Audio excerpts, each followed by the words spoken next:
చిత్తూరు నగర ట్రాఫిక్ పై ఉక్కుపాదం మోపిన డీఎస్పీ. ఇటీవల నూతనంగా బాధ్యతలు స్వీకరించిన చిత్తూరు ట్రాఫిక్ డీఎస్పీ శ్రీకాంత్ నగరంలోని పలు చోట్ల మార్పు చేర్పులు చేశారు. దీనికి సంబంధించి గతంలో అయితే నగర ప్రభుత్వ ఆసుపత్రికి వెళ్ళాలంటే గర్భిణీ స్త్రీలు కానివ్వండి, అదేవిధంగా యాక్సిడెంట్లకు ప్రమాదాలకు గురైన రోగులు కానివ్వండి, ప్రధాన దారి అయిన చర్చి స్ట్రీట్లో 108 ద్వారా వెళ్ళాలంటే చుక్కలు కనబడేవి. అయితే దీనికి ప్రస్తుతం నూతనంగా బాధ్యతలు స్వీకరించిన డిఎస్పి ఇటీవల ఈ చర్చి స్ట్రీట్ను 1 వేగా ఏర్పాటు చేశారు. అదేవిధంగా ఈ చర్చి స్ట్రీట్లో ఉన్న తోపుడు బండు వాళ్ళని కానివ్వండి, అదేవిధంగా ఇష్టారాజ్యంగా పార్కింగ్ చేస్తున్న వాహనాలకు, అదేవిధంగా అక్కడ వాహనాలతో చర్చి స్ట్రీట్ని 1 వే చేయడంతో 108కి ఎటువంటి ఇబ్బందులు లేకుండా రోగులను సకాలంలో సరైన సమయంలో ప్రభుత్వ ఆసుపత్రికి చేరుస్తున్నారు. దీంతో రోగులు కానివ్వండి, నగరవాసులు కానివ్వండి, డిఎస్పి శ్రీకాంత్ చేపట్టిన ఈ చర్యలకు హర్షాన్ని వ్యక్తం. మరి ఈరోజు చిత్తూరు ట్రాఫిక్ డిఎస్పి న్యూస్ టీవీకి ఇచ్చిన special interview. Okay sir. Chittoor పట్టణంలో నూతన సంవత్సరం సందర్భంగా ట్రాఫిక్లో మెరుగుపరచడానికి కొన్ని ప్రణాళికలు తయారు చేశాము. దాంట్లో భాగంగా చర్చి వీధి, పొన్నియమ్మ స్ట్రీట్లో 1 వే ట్రాఫిక్ అమలు చేస్తున్నాము ఆల్రెడీ. అదేవిధంగా MSR point, PCR point load తగ్గించడానికి గిరిపేట దర్గా చౌక్, కేఎంసీ చికెన్ సెంటర్ మీద, ఎంజిఆర్ స్ట్రీట్ మీద వచ్చేటట్లుగా 1 వే ఏర్పాటు చేయడం అనేది. అంతేకాకుండా మన చిత్తూరు జిల్లా ఎస్పీ గారు సూచనల మేరకు 5 ట్రాఫిక్ జంక్షన్లు ఇంప్రూవ్మెంట్ కోసము నిర్ణయం తీసుకోవడం జరిగింది. ఎంఎస్ఆర్ పాయింట్, పీసీఆర్ పాయింట్,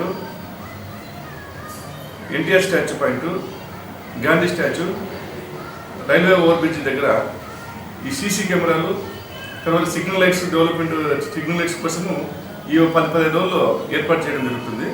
దీనికి ప్రజల సహకారం కూడా తీసుకోవడం జరుగుతుంది. ప్రజల నుంచి సహకారంతో ఇవన్నీ ఏర్పాటు చేయడం జరుగుతున్నది.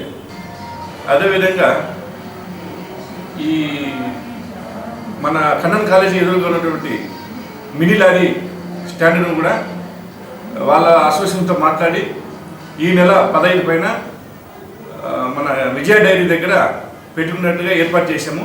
విజయ డైరీ దగ్గర స్థలాన్ని కూడా చదువు చేయడం జరిగింది.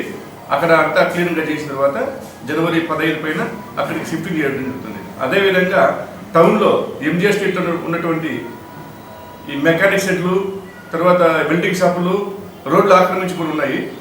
వాళ్ళకి కూడా వారంలో టైం ఇవ్వడం జరిగింది. వారం లోపల వాళ్ళందరూ లోపలికి వాళ్ళ స్థలాల వరకు వాళ్ళు పెట్టుకోవాలా. రోడ్డు మీద పెట్టుకుంటే వాళ్ళ మీద చట్టపరంగా చర్యలు తీసుకుంటామని చెప్పడం జరిగింది.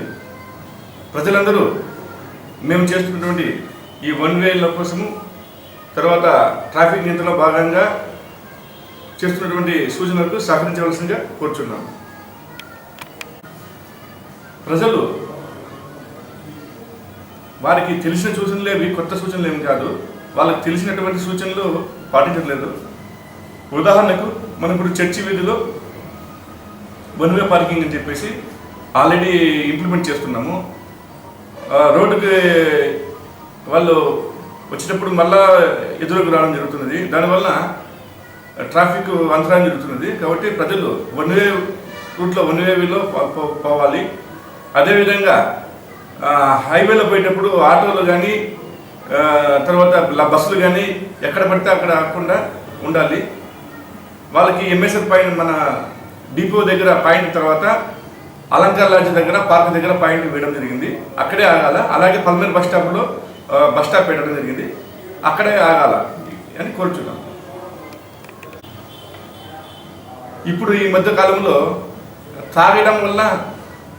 తాగి వాహనాలు నడపడం వల్ల ఎక్కువ యాక్సిడెంట్ జరుగుతున్నాయి. దీని మీద మన ఎస్పీ గారు దృష్టి పెట్టారు. మనకి చిత్తూరు పట్టణానికి 15 బ్రీత్ అనలైజర్ మిషన్స్ ఇవ్వడం జరిగింది.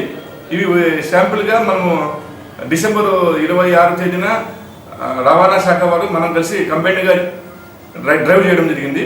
ఈ విధంగా వారానికి ఒకరోజు రవాణా శాఖ వాళ్ళతో కలిసి, పోలీస్ శాఖ కలిసి drunk and drive raid arrest చేస్తారు. దీనివల్ల మనకి డ్రంక్ అండ్ డ్రైవ్ చేయడం వల్ల యాక్షన్స్ ఎక్కువ జరుగుతున్నాయి కాబట్టి నివారణ చేయడానికి మేము ప్రయత్నం చేస్తున్నాము. మా ప్రయత్నానికి ప్రజలకు సహకరించాలని కోరుచున్నాము.